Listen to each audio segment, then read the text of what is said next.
Welcome to the Beehive, where we turn business and financial buzz into actionable insights. My name is William, and I'll be your host for today. Today, we initiate a series focused on risk advisory services. In an era defined by rapid change and increasing complexity, effective risk management is no longer a mere compliance function, but a strategic imperative. Absolutely, William. The ability for us to navigate uncertainty and build resilience is one of the most important pillars for our organizational success. Understanding and managing risk is a complex endeavor. It requires a deep understanding of an organization's operations, industry dynamics, and regulatory environment. This is where risk advisory services would come in. By providing expert guidance and support, we help organizations identify, assess, and mitigate risks that could impact their operations. Yes, and joining me today is Matthew Gopez, a seasoned professional with extensive experience in risk advisory. As the Senior Manager of Risk Advisory at Scrubbed, Matt brings a wealth of knowledge and expertise to our discussions. Thank you, William. I'm eager to collaborate with you and share my insights, my humble insights at that, regarding the subject matter that we're talking about for today. It's a pleasure to have you here, Matt. Well, before anything else, can you talk us through your experience of being a senior manager? I've been in the industry for almost 8 years now. 5 years focusing on providing consulting and internal audit support for publicly listed entities and as well as private entities. I've been serving the professional services community with PCAOB integrated audits, Sarbanes-Oxley compliance, technical accounting on the side, and mostly serving the life sciences industry, manufacturing, retail, and different commercial industries as well. So I hope to share at least a breadth and depth of my experience to some of our listeners for today. Amazing. Wow. Well, our inaugural episode today focuses on building a culture of control. We'll be discussing how organizations can enhance their resilience and adaptability through effective internal controls. At least to provide an introduction, I believe we're going to talk about control environment, consciousness of control as part of our culture or an integral part of our behaviors as an organization, and how it relates to basically mitigating the risks of today that our businesses would usually face.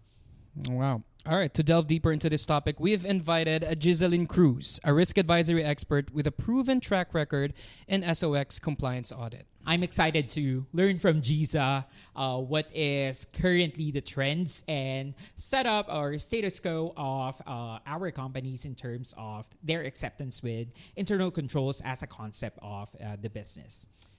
Hello, Jizzalyn. Welcome to the Beehive, and we're delighted to have you join us today. Thank you, William and Matt. I'm happy to be here, and thank you for inviting me today. Yeah, so can you talk us through a little bit about your background in risk advisory? Well, I've been in the profession for 8 years now. I started my career in the external audit field, but for my last 5 years of experience, I've been focusing my experience on SOX audit and risk advisory services. Wow. All right, let's get into it, right? Let's start with the basics. For our listeners who might not be familiar with the term, what exactly is internal controls? All right, let's start with the basic definition of internal controls. So internal controls are policies, procedures, or processes which companies or organizations implement mainly to safeguard their assets, ensure the reliability of their financial reporting, and enhance the efficiency of their operations. Internal controls also minimizes risks, as mentioned by Matt before. It also encourage adherence to policies and compliance with rules and regulations. Well, to provide a more specific and targeted view about internal controls, how does this actually translate to the everyday operations of the company? I think to preface the conversation as we dive deeper into the concepts of internal control, what is important is that we should realize that internal controls is a concept that is dynamically evolving across the different levels of the organization. When we talk about internal controls at executive or at an executive level, say, board of directors or senior management level, we're talking about internal controls as a concept of ensuring that there is promulgation of his honesty and integrity in the workplace. Let's say it's more of really what Giza has said, policies and procedures, reminders, or even announcements that would basically encourage the conduct of business dealings with honesty and integrity as paramount or core values. Yeah, so this is the high level. Right. This is a high level or entity level, as we would like to call it.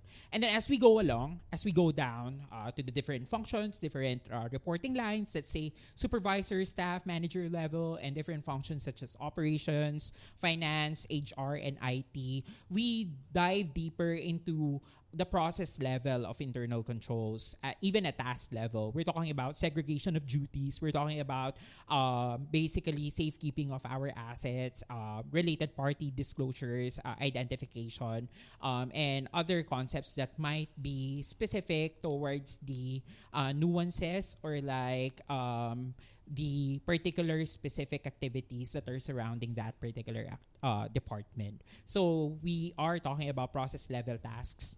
We are talking about procedures rather than overall policies. And with that, we are evolving our consideration, what we call control attributes, towards the demand or the intended objective of that particular or those particular set of internal controls. So at the level of entity or at the high level, we're talking about awareness, whereas at the level of different functions, we are talking about mastery of steps and so on. So there are nuances, basically. There are different demands as well with regard to the different activities that are set forth in each department. Gotcha. And does this change with the on how big the company is? Would you say that is it the same difference with a startup company versus like a big corporation? The different activities would definitely change in terms of its design because it needs to adapt to the circumstance of the business. Let's say if there is a business complexity, most probably there would be different steps that they should undertake. If the business is large, then most definitely departments would also be defined. There are certain groups that would have different responsibilities as well. There might be a delineation of responsibility that is normally being consolidated at a startup level. So definitely the activities would change, right? But the basic premise of internal control being a risk mitigating solution stays the same. So internal controls are established mainly because there is a risk or a problem statement that is being defined or being mitigated at that. And I think Giza would talk more about that on what is the role of internal controls in terms of risk mitigation. And perhaps maybe to provide more layer of understanding as to what are the different kinds of activity or types of internal control, I think Giza could share the different types of internal control perhaps. Right. So for us to further visualize the concept of internal controls, so let me provide you with some actual controls that companies employ in their operations. So broadly speaking, internal controls can be categorized into either preventive, detective, or corrective. So let's start with the preventive ones. Examples of preventive controls would include setting up password configurations in order to basically prevent unauthorized access to the systems of the company in order to safeguard their data and sensitive information. Another example of a preventive control is ensuring that segregation of duties is in place within the operations of the organization, basically to prevent fraud. For instance, let's say that the physical custody of an asset, the record keeping of that asset, and the authorization for acquisition or disposal of that particular asset should be split among different personnel within the organization. So you'll see that the essence of these controls is to deter the occurrence of error and fraud. All right? Then, on the other hand, moving on to the detective controls, examples of this would include simply simply performing accounts reconciliations to verify the accuracy of your transactions and to verify the validity per se of the transactions being recorded in the financials of the organization. Another example is the performance of either a quarterly or annual inventory count of the, let's say, a manufacturing corporation in order to verify whether their inventory records are accurate or to check their inventory levels. That can also impact not only the financial aspect side but also the operational side, since Right. yeah, right. Since the decision making depends on these inventory levels that the company has in terms of acquisition, production, or even sales, right? So we'll see that the essence of these controls are to identify or expose misstatements or errors or undesirable events that have already occurred in the business. Mm-hmm. And then lastly, we have the corrective ones, like having disaster recovery plans in case of like any emergency or attacks in the systems of the organization, basically to mitigate its impact or effect in the operations of the company. And then another example would be simply deploying or setting up a routinary backups to prevent data loss in case of any system failures, virus attacks, power interruptions, or even natural disasters. So, yeah, those are some of the examples of the different categories of internal controls. While some of these may sound like simple, like performing reconciliations, I know most of our listeners are surely familiar with this, but collectively, these internal controls serve as the backbone of a well-run business. Thanks for that, Giza. And I think just to add, what I would like to focus on is the idea that each system of internal control for every business is unique in its sense because they have different activities, different control owners, different structure of leadership and reporting, and different circumstance, be it on a business level or on a financial reporting level. But I think what's important is that there is a framework that they should follow, and this particular framework is something that is selected by the senior management or those charged with governance. And I think that's an important step in implementing internal controls in every organization. Basically selecting a recognized internal control framework in which they could base the establishment of their internal control. So let's say one company might have 180 key controls or like 200 key controls, but the overarching principle to that is that they complied with an established internal control framework that can be a common language across all stakeholders. The advantage of that, and I believe we will discuss it later, is that we are increasing confidence of investors and other stakeholders that we speak the same language in terms of what we are considering as risks and what are the common activities that we need to do in order for us to say that we have effective system of internal controls. Yeah, seems like there's a lot of thought and detail put into these. There's a lot of categories and branches even. But I wonder, because in the eyes of an outsider, this is technically all almost invisible. Right. So I want to know what does it look like if internal controls, well, in the worst case scenario, fail?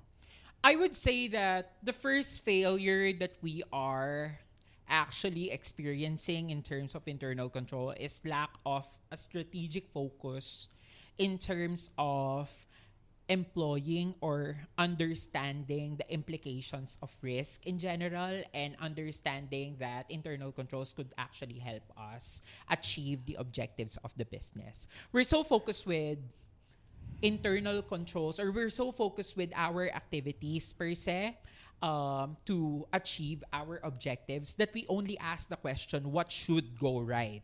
And that's usually the basic like instinct of business owners, CEOs alike, or those charged with governance. We operate our business with the premise to answer the question, what should go right, in order for us to basically achieve our objectives. But oftentimes, our leaders, our senior management would not be able to ask the question as well, what could go wrong? It helps to have a little bit of cynicism in our business operations, because we have to check what could go wrong in the process. And these leaking faucets are what we call the risks per se. And as we have an effective system of internal control that also covers effective risk identification, we are able to identify and articulate basically what would be our risks, what could go wrongs, and from there we develop certain measures to ensure that those what could go wrongs may never go wrong, and Preventive hopefully measures. would be prevented, detected, or corrected, as what Giza has said a while ago. Because it's never like a system of all preventive. Sometimes we can only enter the scene when we could only detect and correct it, right? So it really depends upon the circumstance and operations of the business. But that is the basic premise of why things go wrong with other business as well, because as early as now, we are so focused with doing or basically performing activities about what should go right, we forget that we should also ask the question to all our stakeholders as to whether what could go wrong. Yeah. And I think this is basically why internal controls are essential for every business, you would say. Yeah, but now I want to speak on the topic of culture of control, right? So I'm asking the question of how does a culture of control fit into this whole conversation that we have? Mm-hmm. A culture of control is about cultivating a deep-rooted understanding of internal controls, not just as a set of rules, but a strategic tool to safeguard the business, enhance efficiency of the operation, and ultimately drive the growth of the operation. So a culture of control is not just mere procedural adherence, but it is a mindset that should be ingrained in every level of the organization. Gotcha. But first, I want to know again, what is the? Can you tell me in a very dictionary term what is the meaning of culture of control? I think culture of control also could be defined as control consciousness, basically, right? And control consciousness basically defines the environment in which we are operating. Because culture, as we would like to define it, is behavior, the collective behavior of a particular group, right? And the culture of control talks about the unified behavior of a particular group or an organization that is focused mostly in treating control not just an obligation or just a thing that they should do, but rather a strategic tool, rather, that, as what Giza have said, in order to drive success and drive operational efficiency, fair financial reporting, and compliance to regulations in a particular business.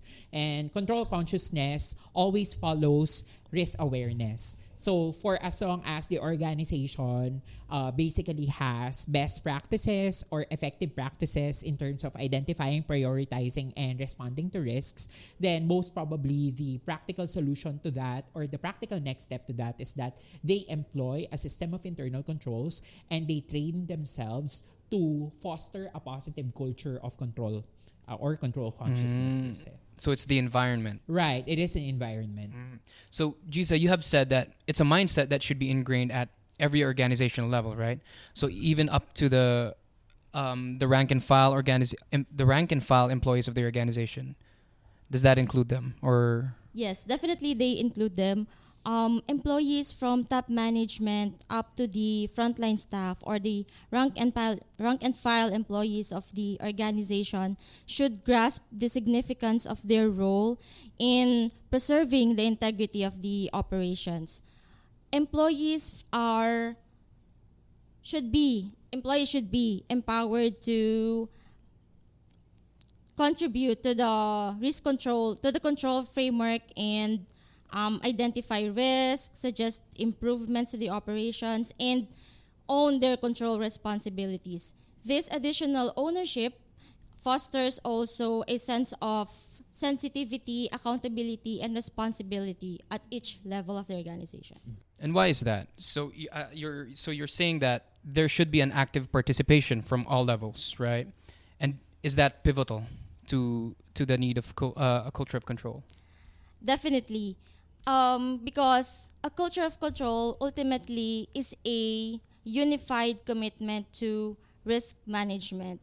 And as Matt mentioned, in internal audit, we define risk as a threat.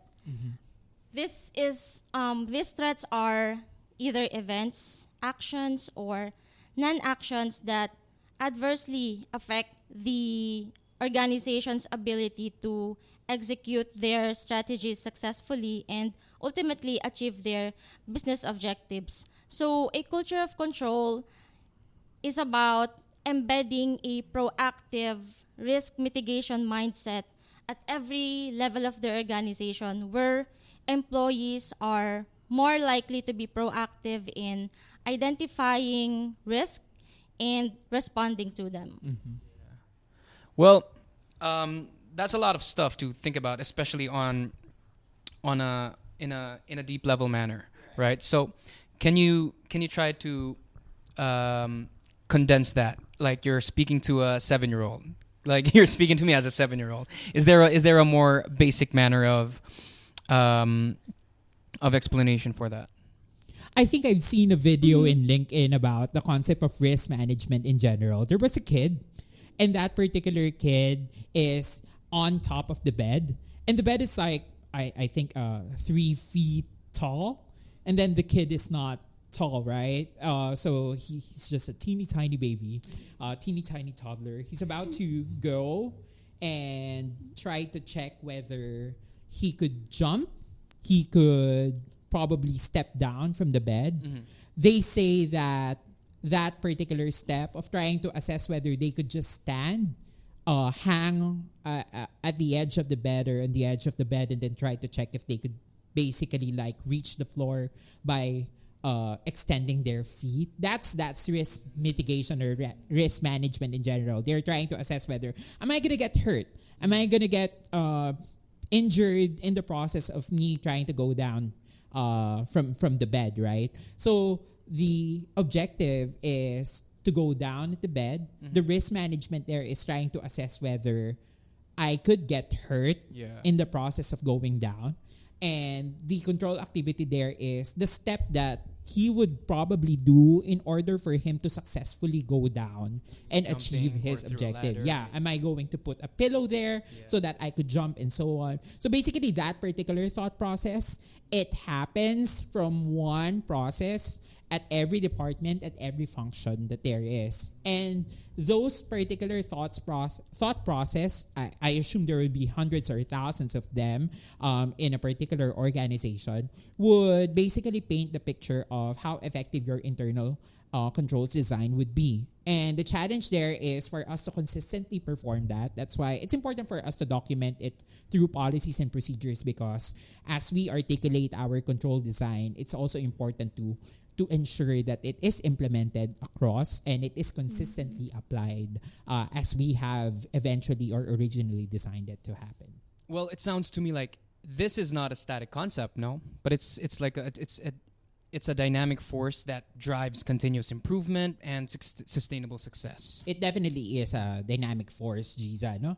So I would also like to ask, maybe try to drive as well the concept of what are we gaining from internal controls in general? What would be the benefits that we have to know as business owners or important stakeholders of every organization that we are in about the benefits of, gaining a control conscious mindset or adopting a culture of control in our organization?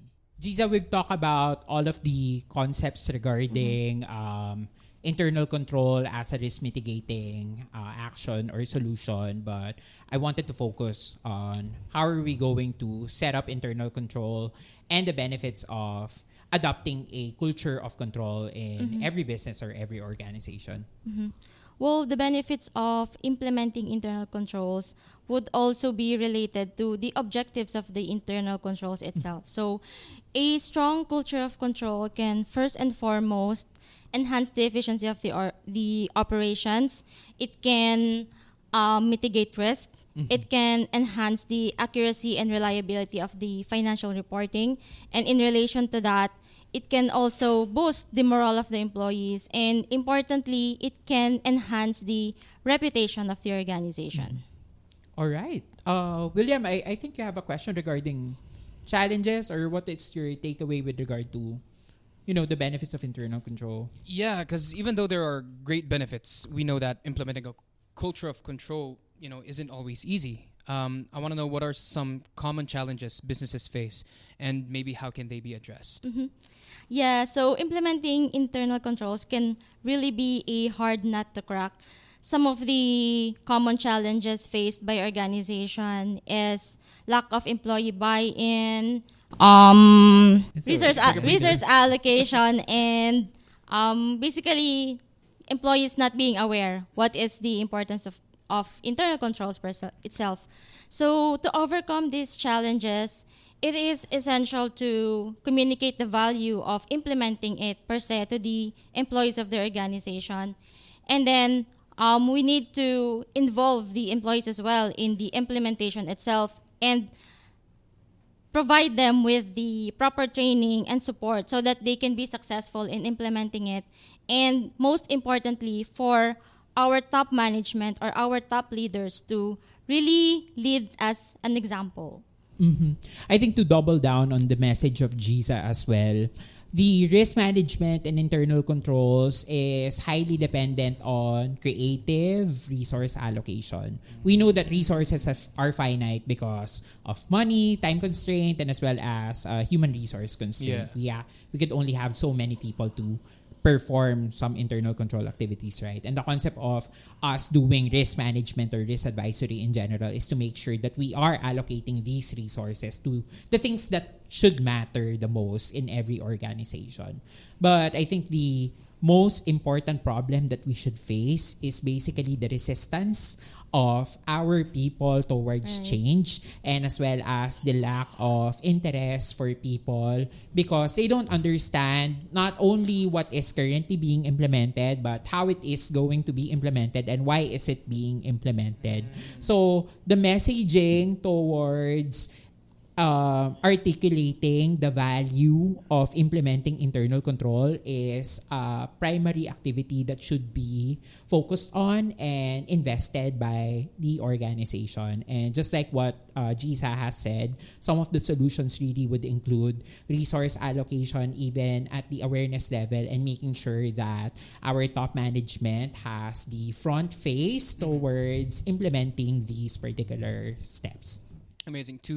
To make it sound like your analogy earlier, if the boy is at the top of the bed trying to jump in, then maybe the top management or the top level is the parent trying to instruct the boy. Yeah, basically. So, not only instructing them at the onset, principle-wise, they should have had, previous conversations with that boy. Like, hey, it's important to keep yourself safe, or it's important to keep yourself really aware about what should be done, or what do you need to do in order for you to safely go down the bed, and so on, diba?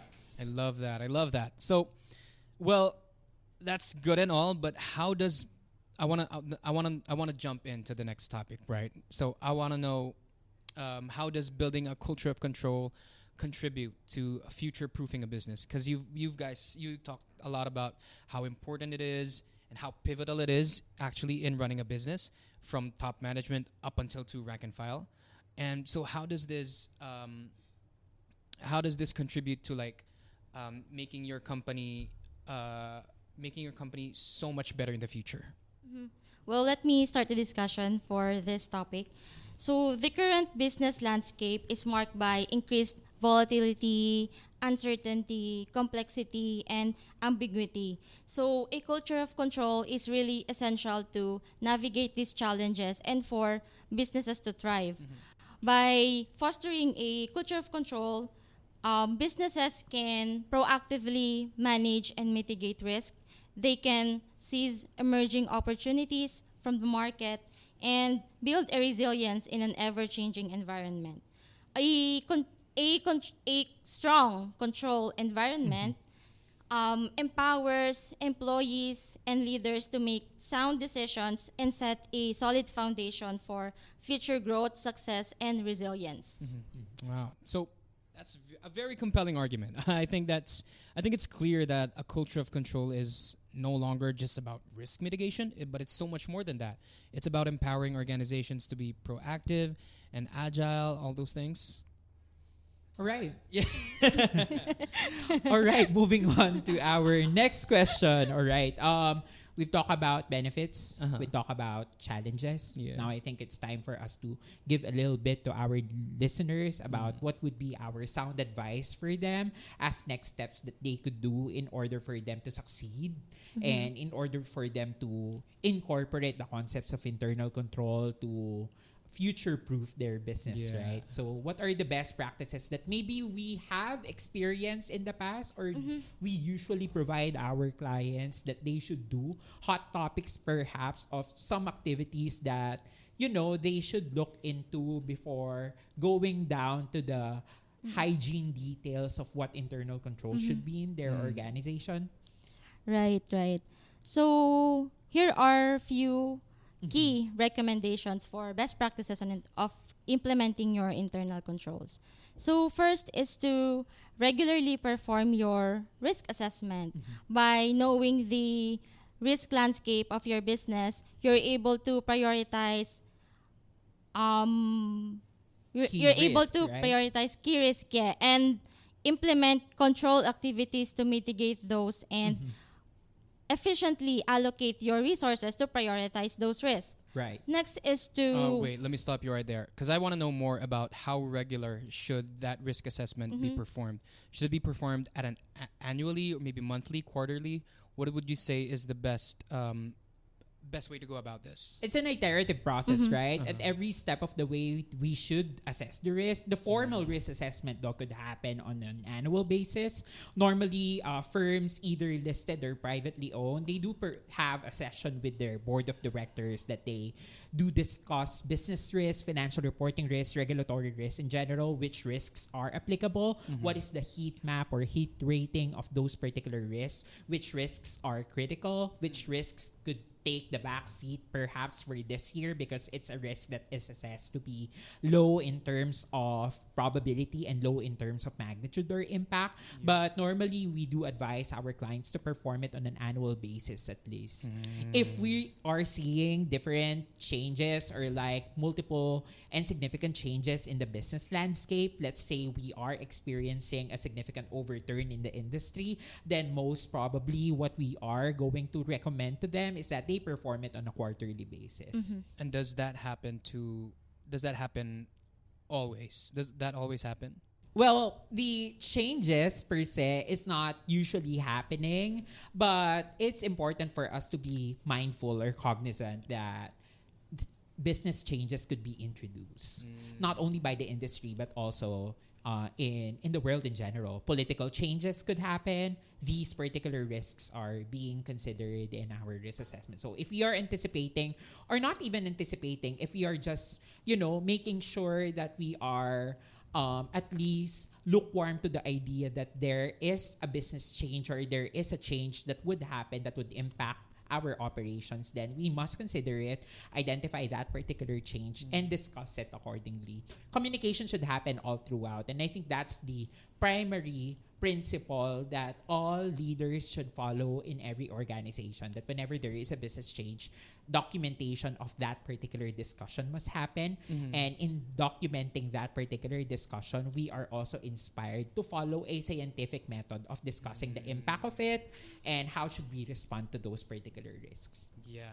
All right, that's amazing.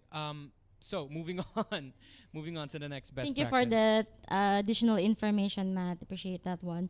All right, moving on to my next recommendation is to develop a clear policies and procedures for the company. a comprehensive and easily understandable guidelines is is providing a framework for the employees to follow, which reduces ambiguity in the process and reduces also risks. Next is to consider technological integration because automation really enhances the efficiency of your operations by reducing human errors, improving accuracy, and it frees up your resources for more value-adding activities. Right. Does this include like AI? Do you think in recent years? Definitely. I think one of the focus right now of risk advisory in general is not just to mitigate any risk that is existing, because that's the risk management perspective of it. Certain topics we would discuss as well in the near future would also include integrating automation or process automation in general as an objective of risk advisory, because we are touching efficiency. We are touching basically eliminating certain dead end or bottlenecks in the process as we introduce automation, right? And there's always a certain balance that we will strike whenever we consider certain decisions to automate, because risk management should also be a concept that is considered while we are considering automation. But right now, I think the trend that Giza is explaining is that as we continue to understand risk management approach, we should not just be boxed on the certain ideas that we have to do internal controls as an obligation or like as something that is very red tapey or for or very documentation heavy for the business. We should also consider the facet of automation or information technology as an important consideration in developing internal controls. All right, Giza. All right, thanks for that. So for my next recommendation, so this is an important one, to continuously monitor and evaluate the design and operating effectiveness of your controls.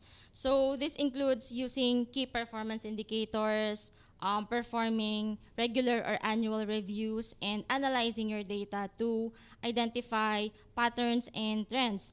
This evaluation process is also essential to identify potential control weaknesses or areas of improvement in your processes. I think what Giza is explaining also there is that management can have their activities to assess internally the design and operating effectiveness, meaning they can perform their own assessment, their own monitoring there. Sometimes the challenge there is that management or internal audit function of a company in general would not have the competency or the resource to perform those particular testing, and sometimes it might be costly for them to have internal hire or like reshuffle their functions in order for them to cater to that particular objective. I have seen clients have those particular predicament in their business operations. That's why they have resulted to outsourcing their internal audit function or internal control function being second line of defense or third line of defense. And this most probably would help them in terms of resource management while basically achieving their objective of monitoring the effectiveness of their internal controls. Would you say is that a better solution for it? Outsourcing risk management.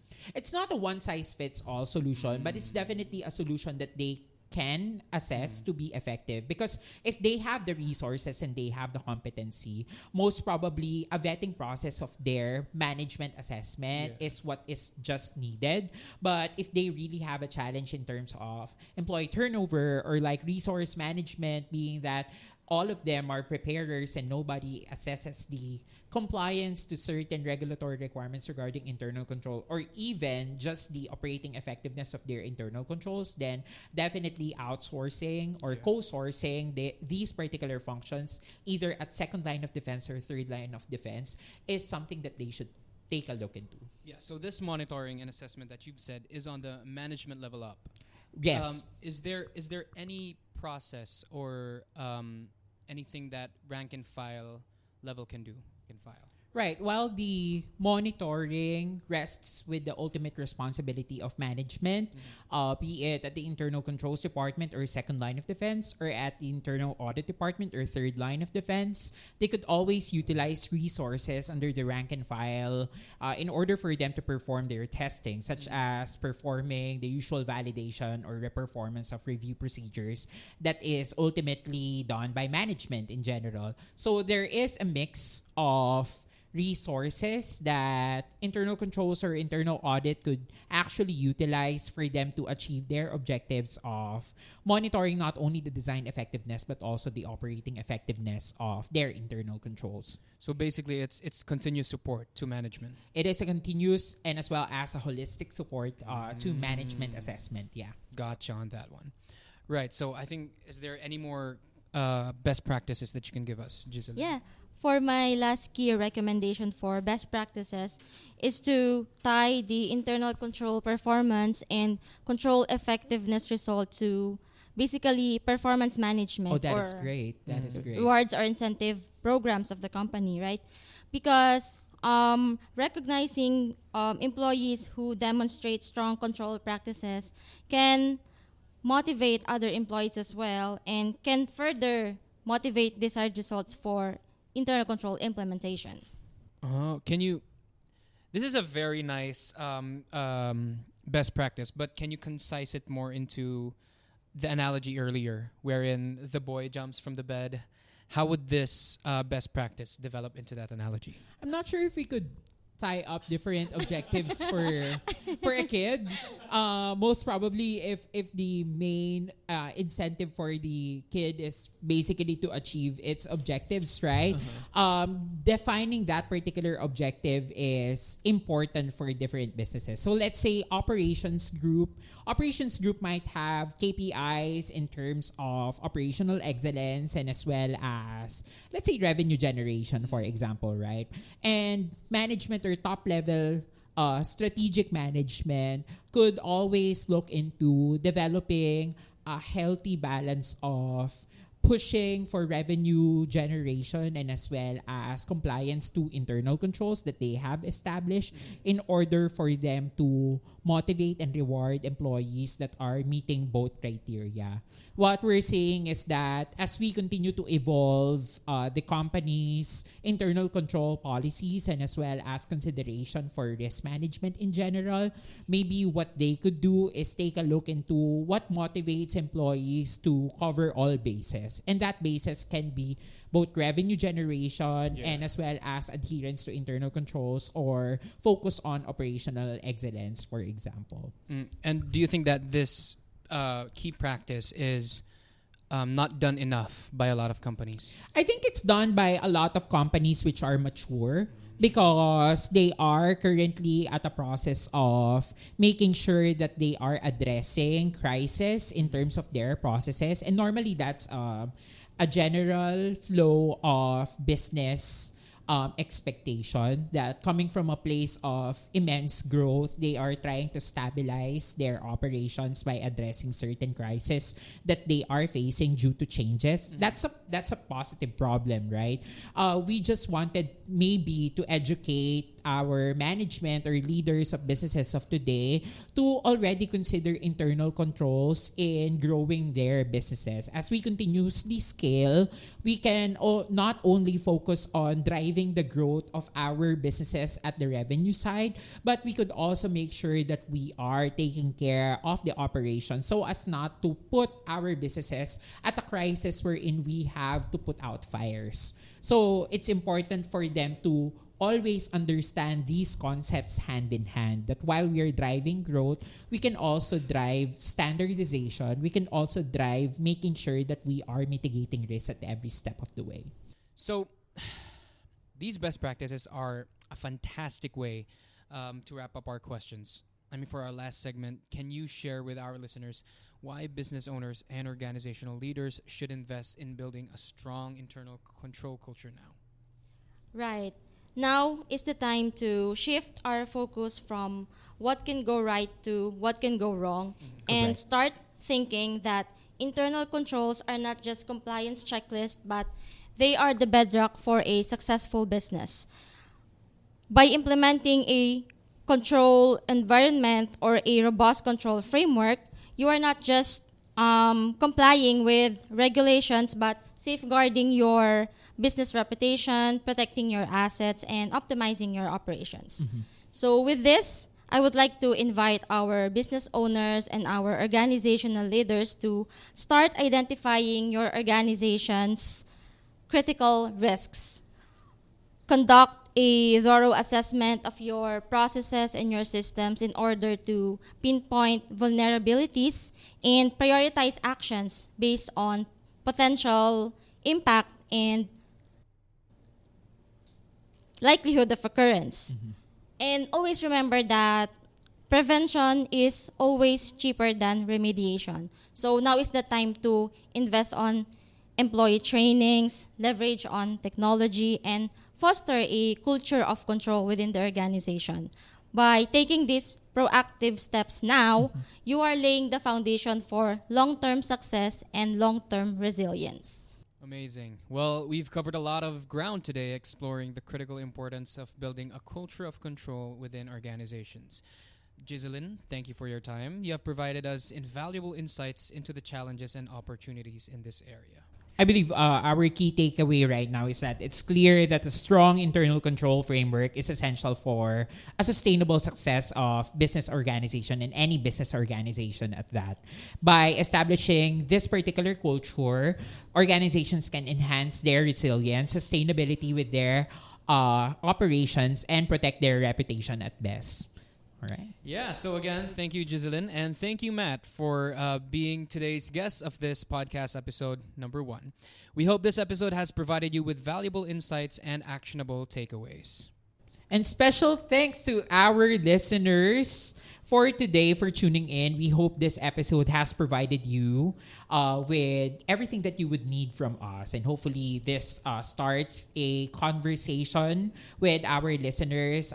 Drive your thoughts to some of our stakeholders or some of your colleagues and start the conversation with internal controls as the main focus of your topics.